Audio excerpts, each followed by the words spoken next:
The video lecture on numericals on artificial neural network and fuzzy logic. So the next numerical that we are going to see with fuzzy sets is the fuzzy set operations. So the first operation is the union operation. Mu of A union B of X is given by maximum of mu of A of X and mu B of X. The tilde sign that you see here in the denominator, these are written to express A and B as a fuzzy set. If it was a crisp set, we do not write the tilde, but since it is not a crisp set and it does not have a defined boundary, so we write this tilde. So union is given by a maximum operator.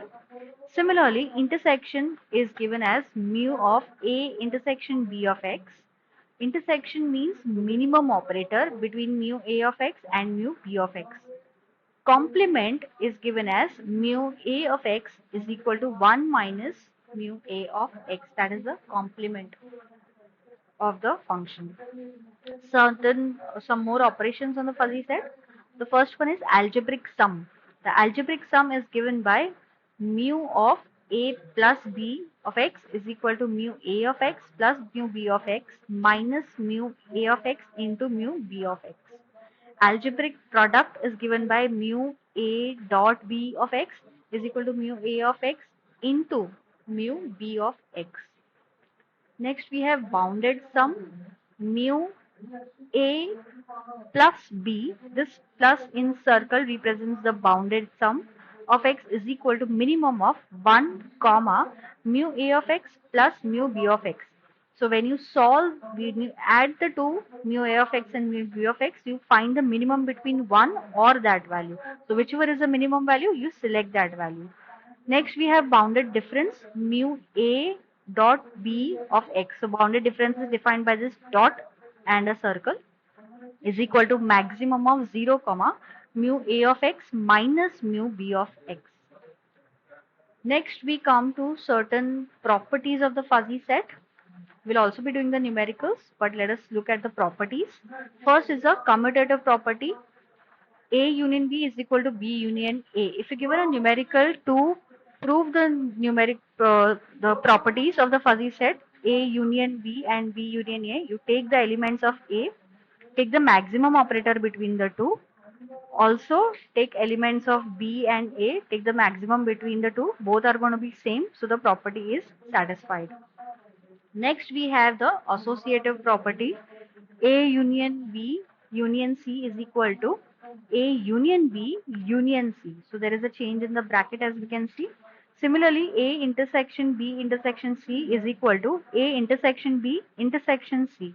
Again, we can see the change in the bracket. Next is the distributive property. The distributive property is given as A union of B intersection C is equal to A union of B intersection A union of C. So we basically open this bracket. So it is like A union of B intersection A union of C. Similarly, you have A intersection of B union C. So A intersection B union A intersection C. Idempotency property means A union A is equal to A and A intersection A is also equal to A. Next is the identity property. A union phi, phi is nothing but the null set. So A union of null set is nothing but A.